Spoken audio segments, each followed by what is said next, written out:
But we know going into the winter season that we have time for those things.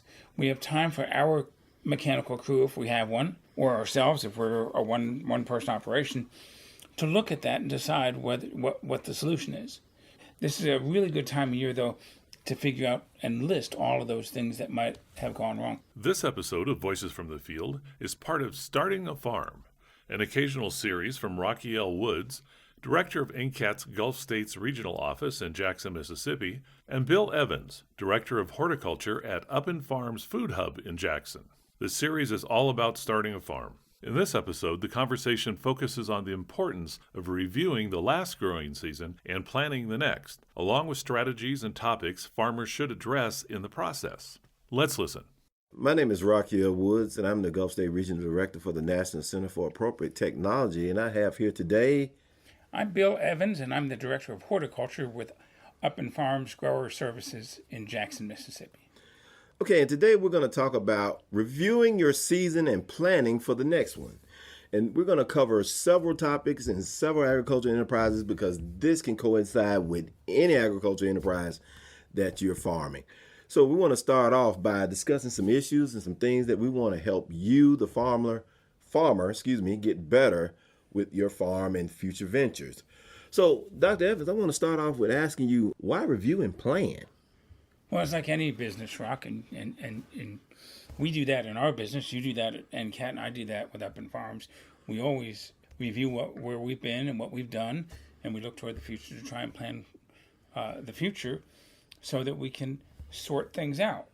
We can figure out what we did well that in our last endeavors, in our last work, maybe what we didn't do so well or what went wrong. Sometimes it's something we can correct, sometimes it's something we can't help, like a weather event. And that's the kind of thing we do. We also, it's a business. And I don't know about you, but I want my farm to make money. Right. I can't afford for it to be a charity.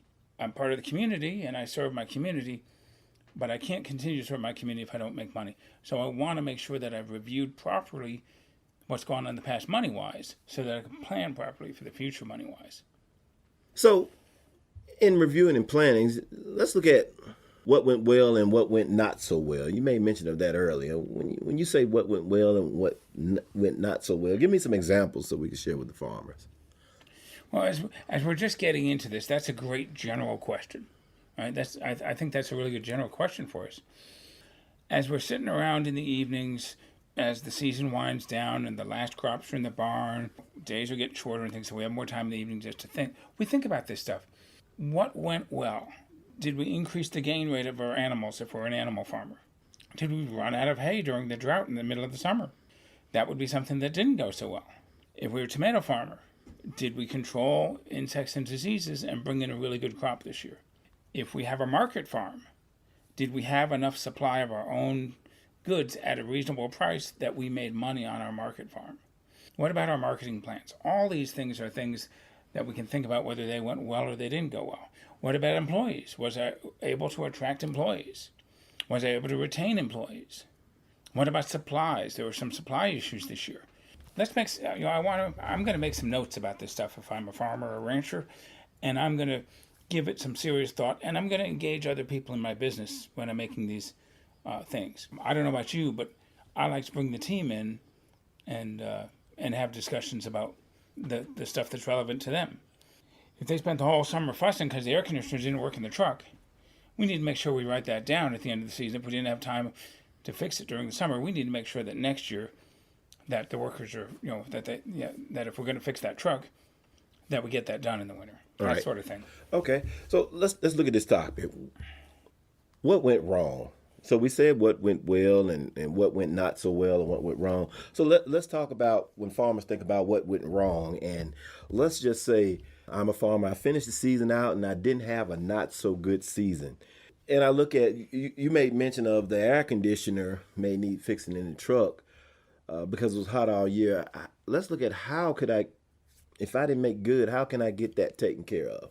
Well, we can take that one example, and obviously the solution to that is we either got to fix the air conditioner or we got to get a new truck, or we have to live with the broken air conditioner. That's the thing. But we know going into the winter season that we have time for those things. We have time for our mechanical crew, if we have one, or ourselves if we're a one person operation, to look at that and decide what the solution is. This is a really good time of year, though, to figure out and list all of those things that might have gone wrong. When you do farming operations, what were some of the problems you had this summer with some of the farming stuff that you were involved in? Right. When I often think about, I think about when a piece of equipment actually broke down. I had to kind of rig it enough to take me out through the season. And now that it's over with, now the season is over, I have to get that piece of equipment fixed because tying something or duct taping it just so it can last. There's only so much that baling wire can do, right? Exactly. There's only so much that baling wire can do. Exactly. So those are some of the things I often think about. Let me go ahead and try and get this fixed right now before next year. So when the season comes around, I don't have this problem to think about. And you mentioned that you didn't, when the piece of equipment that you're talking about, when it broke down, you just kind of piecemealed it back together and you were able to get through the season on it, which is awesome because that at least gets you through the season. But one of the things we got to think about it as we're doing this review is what we did get done and what we didn't get done. Right. That could be what crops you grew and harvested, what facilities you maintained or fixed, what markets you entered or didn't enter. All those things are possibilities. Can you think of a couple of other things that might be accomplishments or lack of accomplishments? I got a couple back in the back of my head, but there's a few areas I haven't covered. Well, yeah, some of the areas I like to cover. I know when I would go down and work with my dad, he had the tractor, for example. It would jump out of gear. We could be in mid-forest working in the fields. Sometimes in the evenings I go work with him, and it would just jump out of gear. So I'd find myself in a neutral gear, trying to finish up that particular field. And then what I'd do was to keep it from jumping out of gear, I'd use a bungee cord to kind of tie it so that gear could stay in place until I finished.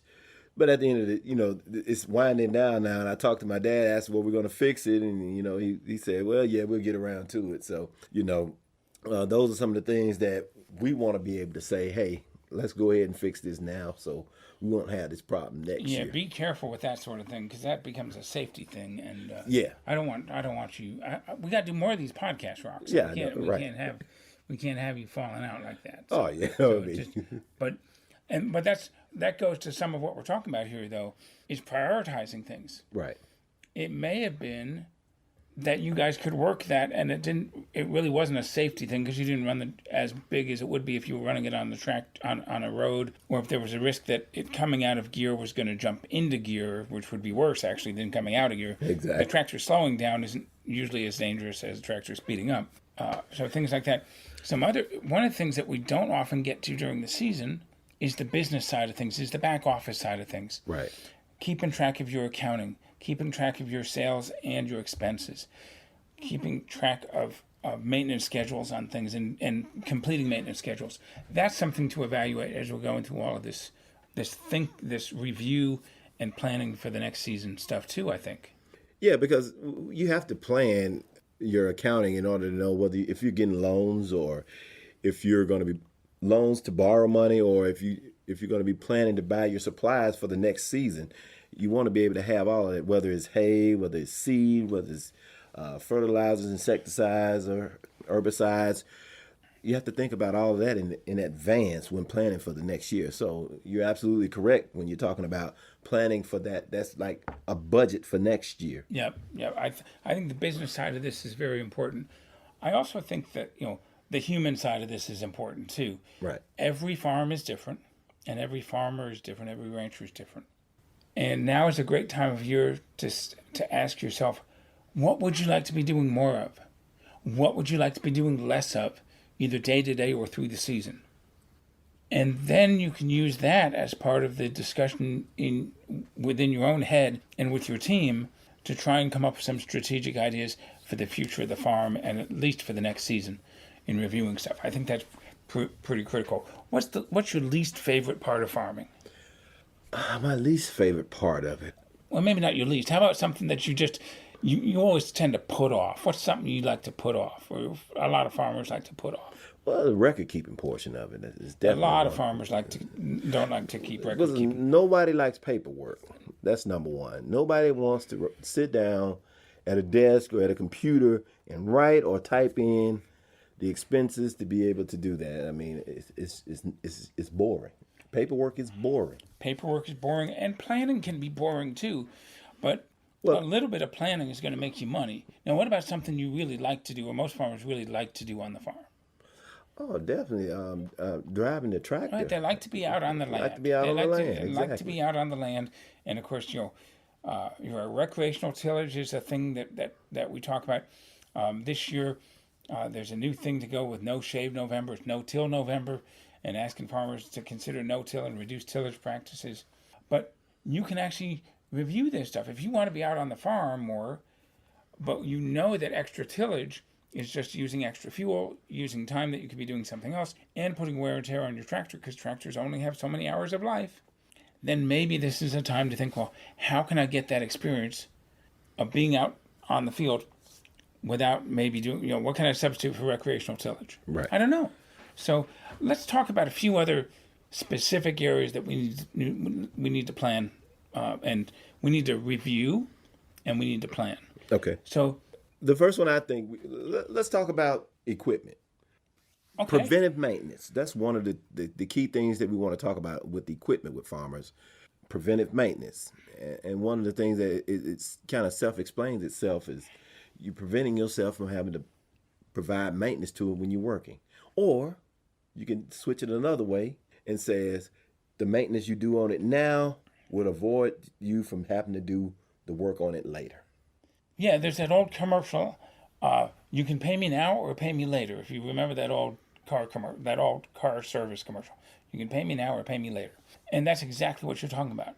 And that is one of the things that tends to fall through the cracks when farmers are in busy season, is the preventive maintenance. But if you remember that rainy days are great days for maintenance, and that it is important to check over equipment before you take it to the field, especially do your greasing and fueling in a timely manner and use good fuel and good greases. And then now is the time to plan all the winter maintenance, oil changes that need to be done, Checking your filters.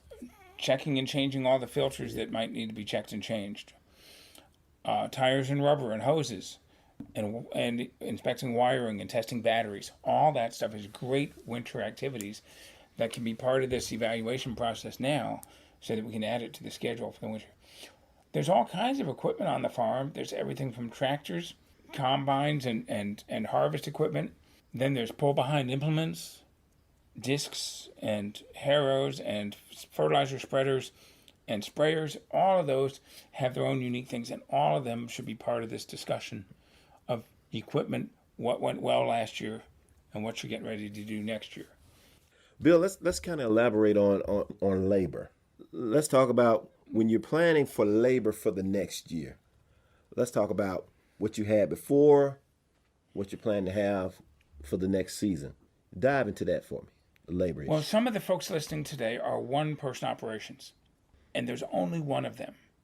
But labor considerations for them are just as important as they are for a farmer that's farming 4,000 acres and has a staff of 15 people plus consultants. It's the same kind of thing. You can't be overburdened as an individual farmer or as an owner-operator or as a staff member on a farm. You can't be overburdened. So you have to evaluate, were there jobs that got done? Were there jobs that didn't get done? Were there jobs that could be done better? Or jobs where we need a skilled person where maybe we didn't have a skill? Or maybe there's someone that has a skill that we didn't use well. Maybe we found out in August that one of the farm workers actually has a diesel mechanic certification that we didn't know about. You never know. Then there's the whole side of the actual number of people. Most farms tend to be understaffed. We tend to try and do too much with too few people. In reality, most business people will say what they call in business a right-sized organization, meaning it has the right number of employees for the amount of hours of work that need to be done. That is much more efficient than having something that's fewer people on the job than you need. So now is a great time to say, well, I had enough in this crew. I didn't have enough in this crew. I had enough to plant, but darn it, when it got to harvest, I really need to figure out how I can get 3 or 4 more part-time folks in there for harvest, or harvest smarter, or space my crops out more. It becomes really integrated in its thinking. But people are one of the most expensive things on the farm, right? That's correct. So That leads us to think about money on the farm, Correct. right? That leads us to thinking about money. Where did our money go this last year? Where did it come from when we made money? Was that efficient? Were the numbers, did they have the margins, the profit that we need to keep going? What happens if my goal for, maybe now is the time to set a goal for next year. Maybe I want to shrink the farm because I'm getting old. Maybe I want to expand the farm because I'm just hitting my stride. And I learned some stuff this last year, and I'm renting another 3 acres, and all of that I'm intending to put into tomatoes or whatever it might be. So let's look at it from the legal aspect of it. Since we're talking about money, we're talking about people, what are some of the legalities that we'll run into on the farm or that we need to set in place for the farm? You lease or do you own your land? It's family land, so Okay, so you guys own it. So the family owns it. Yes. So a lot of folks have family land and it's owned in the family. A lot of folks have a corporate setup. Many folks are leasing their land, whether it be in a corporate setup or a family setup. They're leasing land. So that's a legality that needs to be considered. Is that working for you? Now is the time to think about that. Are there leases that are expiring that we need to renew or consider moving to other land? I know a lot of vegetable farmers, they'll lease because they don't own their land. They'll rent patches of land, and they'll rent different land every year because they're only growing 1 or 2 crops, and they don't have the ability to rotate the crops, so they rotate the leased land. And so they'll lease a land, say for a tomato patch for a year or 2, then they'll lease a different patch the next year, and the landowner who had that tomatoes for 2 years, they'll go back and put something else on it, like a hay pasture or something. So land is a legal issue. Ownership is a legal issue. You just said you had a family deal. The corporate structure is a legal issue. Were there any legal actions against the farm this year? Did anyone get hurt and sue the farm? Heaven forbid, knock on wood. What about air properties? There's a lot of that in small and especially minority landowners. There's a lot of air property issues, but it's not exclusive to those communities where the land has been passed down from generation to generation, and the parcels are small or there's liens against them and things like that. Then what about things like insurance? Are you insured property? Were you able to save any money this year to invest in the farm in the future? Were you able to save any money as a family to invest for retirement and things? Do you have enough money? Did you make enough money this year to take a vacation this winter? All those things could be thought about among many. I noticed you said something earlier about most farms are ran by one person, and then most landowners do that one person does most of the work.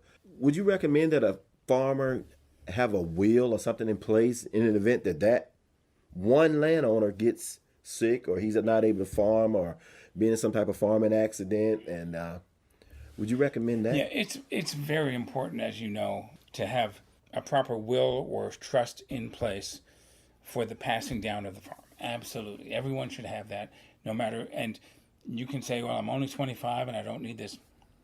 You still need it. As long as you have that, you need something for business succession and you need something for family succession. And a will and estate. You don't want the courts deciding how your farm evolves after you pass. And heaven forbid something awful happens and that passing is faster than you think it's going to be. Right. So we talked about all the necessary needs for the farm and what you should do, what you should plan for. And let's just say I've come to the end of the season. I've did all my maintenance. I've done all my records, my record keeping system. I've did a lot of the work that I need to do.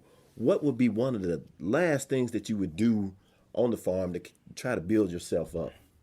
Well, I think I'll steal your phrase there and say build yourself up. I like that. And I think you'd agree with this. I think there's a lot of training that goes on in the wintertime. We have all of our trade association meetings in the wintertime. Most of them occur in the winter. A lot of universities have extension trainings that go on. So we need farm. So we need lots of training and lots of learning. It's a great time for training and learning and building yourself up and building the farm up and building your staff up. Farm training, growing crops, managing business of the farm, office stuff, safety training, both if you're growing produce and things or selling human food, you need food safety training on the farm these days. The Food Safety Modernization Act, the Produce Safety Rule, GAP if you're doing certified stuff, certain certifications. You might need someone to be a certified welder You might need someone to be certified in a food safety system to be or you might need certification in GAP, Good Agricultural Practices, to meet a buyer specification. You never know. A lot of certifications are required by buyers on the food safety side these days. Some certifications are required by law, like the FSMA thing. Every farm now that makes more than $28,000 in produce sales, it's roughly that here in 2021, needs to have at least one person that has completed the produce safety rule training from the Food Safety and Modernization Act. And then training in legal stuff, employee relations and payroll and all of that stuff. Someone on the farm needs to be trained in that stuff. Someone needs to know how to pay the government correctly and pay the employees correctly. And then just general farm operations and general business operations. All that stuff is possible in the training. And all of these can be considered during these evaluation and planning sessions. All right. Well, that about concludes what we've talked about today. And is there anything else you want to add, Dr. Evans? No, I think we've covered a lot here. This is a first step towards success in the next season. All right. Great. Well, I'm Rockiell Woods with the National Center for Appropriate Technology, and we hope you've enjoyed our podcast. Be looking for more information as we move forward. Thank you. That's it for this episode. Thanks for listening. Additional information about this episode and related resources can be found at attra.ncat.org. Don't miss an episode. Subscribe to Voices from the Field wherever you get your podcasts. I'm your host, Rich Myers. ATTRA, Voices from the Field, is produced by the National Center for Appropriate Technology, headquartered in Butte, Montana. It's supported by the USDA Rural Business Cooperative Service as part of NCAT's ATTRA Sustainable Agriculture program. Any opinions, findings, conclusions, or recommendations expressed in this recording are those of the participants and do not necessarily reflect the views of the USDA or NCAT. We'll catch you again next week, and until then, keep on farming.